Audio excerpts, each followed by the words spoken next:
My name is Jesin Abraham, and today I'll be talking about budget cuts to education. So, if you're seeing an increase of stupid people in the world, you could probably be blaming Congress right about now for building bombs instead of educating our students.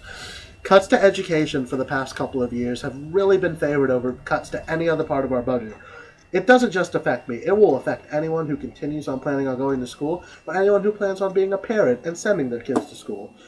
I'll be talking today about how education spending means job cuts and less educated kids, how the fiscal cliff and other budget cuts will continue to be a serious problem, how anyone who plans on being a teacher or a student should worry about upcoming budget cuts, and if you are in college or on a financial aid right now, how much this will seriously affect you.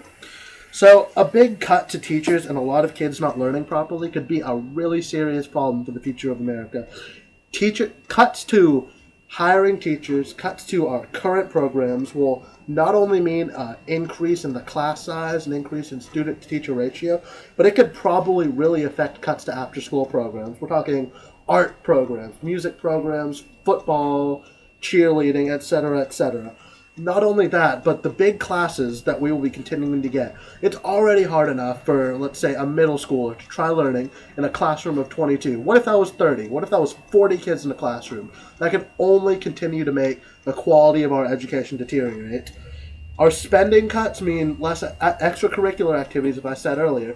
Football, cheerleading, band, orchestra, all of that stuff. If we don't have the money the government gives us to continue those programs, then we can't have those programs. And those are such a fundamental part of American schools nowadays.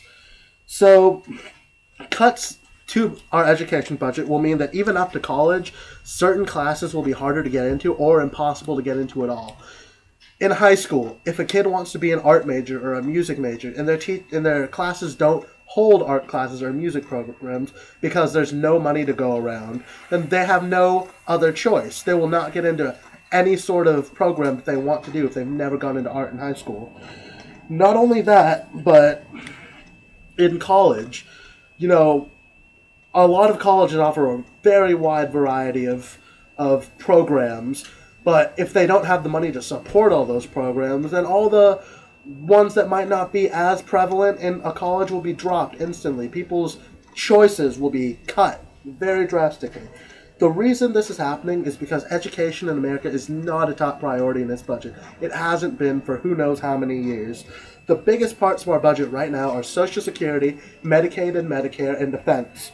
Education is about 3% of our budget right now, and a fair few cuts come out of that as opposed to something like defense. We spend more on defense than any other country. Europe and Asia combined don't have the military budget that America has right now.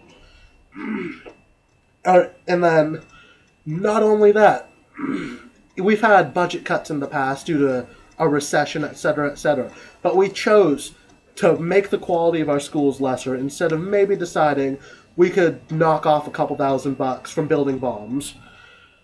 So our inability, and even then, our inability in Congress to decide on a budget plan will probably be the death of American education. If we can't decide on a budget by January 2013, we'll fall over the fiscal cliff, and that's instant cuts to education. Those are crippling cuts to education that I don't know if the system can sustain it. These kinds of cuts don't just affect students. They affect anyone who plans on teaching or anyone who's a parent and plans on sending their kids to school. Students at every level of education could have a problem getting classes. Federal aid could be harder to get for college students, grad students. Lots of kids right now can only go to college because they're on federal aid. They're on Pell Grants. Grad students rely on school-granted loans to be able to get the higher education they need to do what they want. And if we fall over the cliff, then we have no chance of continuing these programs. Parents who plan on parenting, right now parents probably spend more on sending their kids to school than ever before. I don't understand why. If the government put in more emphasis on education, parents could be able to send their kids to school without worrying about their fees, etc., that make it so hard to have kids. Anyone who does want to be a teacher, who wants to dedicate their life to teaching kids, will find it so much more difficult when they can't get a job because there's not enough money to go around to hire more teachers.